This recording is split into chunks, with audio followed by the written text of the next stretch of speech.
Good day and God bless sa ating lahat. Welcome once again to Dad&ally Cooks. Ang dish natin today ay isang unique pasta dish loaded with chicken breast strips and chunks, mushrooms, roasted peanuts, and a taste of spicy oriental sauce. This is Charlie Chan pasta. They say that this pasta originated from Earl der Bigger's base Charlie Chan, described as a Western part pasta. So without further ado, let's start. Here are the ingredients.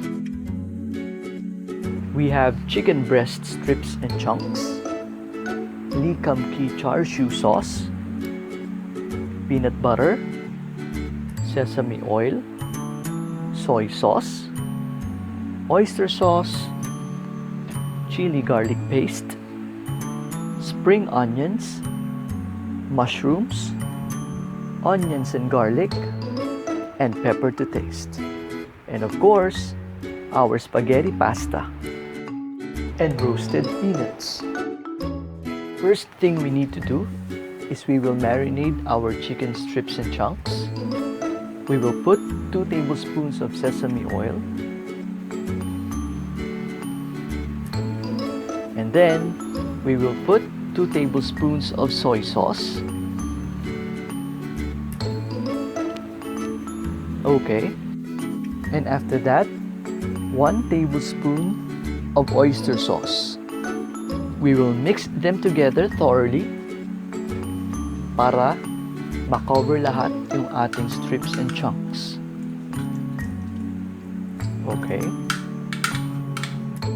And after that, lalagyan natin ng 1 tablespoon of Char Siu sauce. This will add flavor dito sa ating chicken strips and chunks. Haluin lang natin siyang mabuti. Okay. After natin siyang mahalo ng mabuti, we will set this one aside and uumpisa naman natin gawin ang ating spicy oriental sauce. Sa isang bowl, we will put 3 tablespoons of Char Siu sauce. Okay. And then 2 tablespoons of peanut butter. Then mix it. Haluin lang natin siya ng mabuti. And after that, 2 tablespoons of sesame oil, 4 tablespoons of oyster sauce, and 2 tablespoons of soy sauce.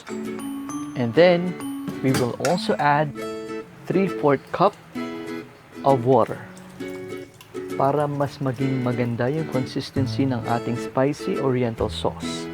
Okay? We will mix it thoroughly. Dapat mag-blend lahat yung flavors. Okay? After natin siya ma-mix, okay, again, we will set this aside. Uumpisa na nating lutuin ang ating stir-fry chicken. At this moment, we will stir-fry our chicken strips and chunks na na-marinate natin kanina.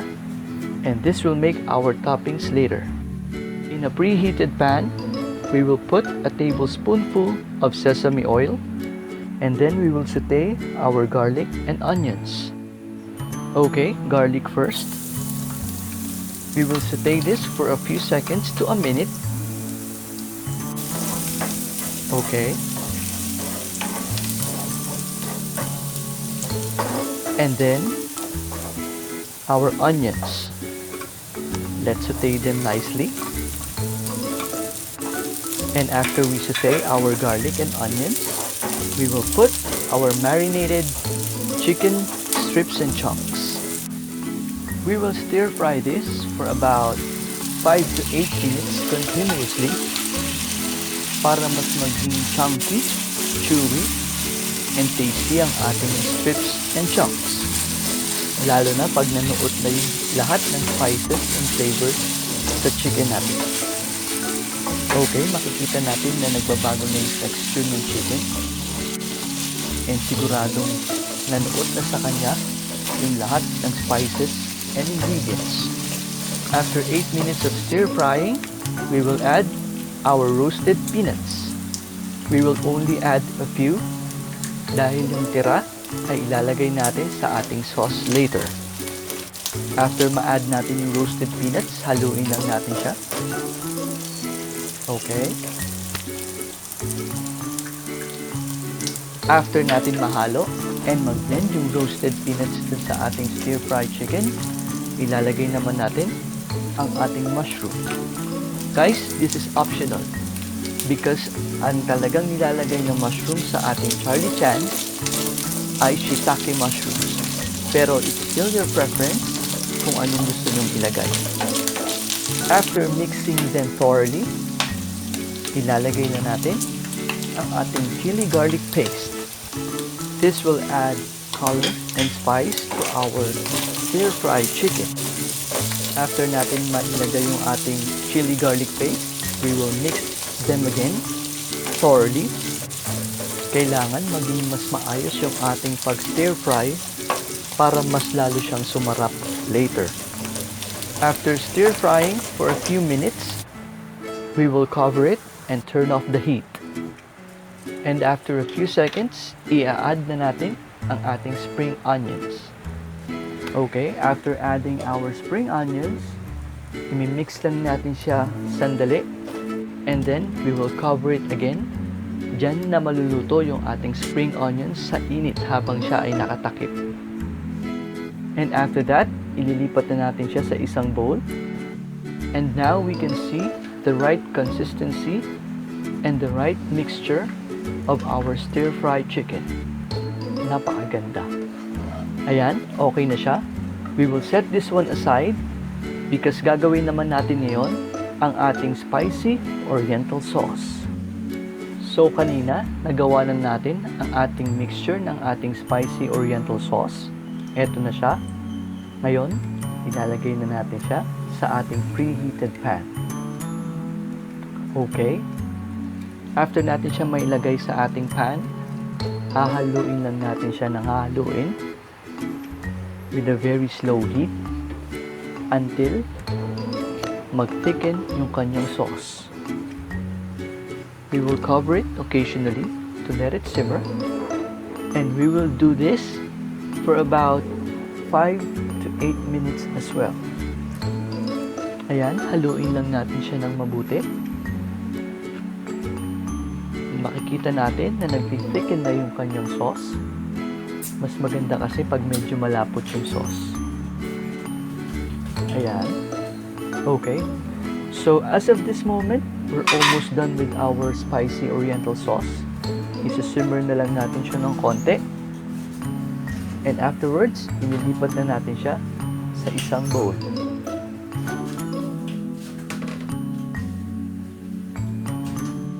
As of the moment, naluto ko na yung ating spaghetti pasta. We will put it in running water. Okay. And then after that, i-drain lang natin ng konti.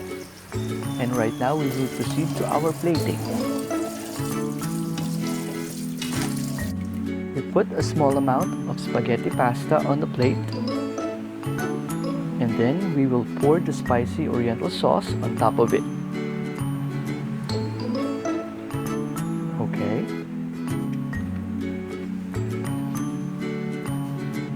And after that, we will put the stir-fried chicken strips and chunks on top of our pasta. From here, you will see our chicken, mushroom, and our roasted peanuts.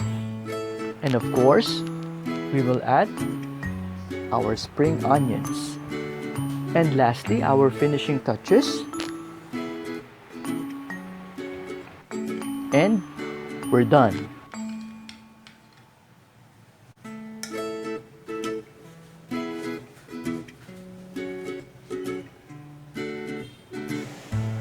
Please like this video. If you have comments or reactions or suggestions, kindly comment down below. If you want more yummy and exciting videos, kindly click the subscribe button and hit the bell button for you to be updated on our upcoming videos.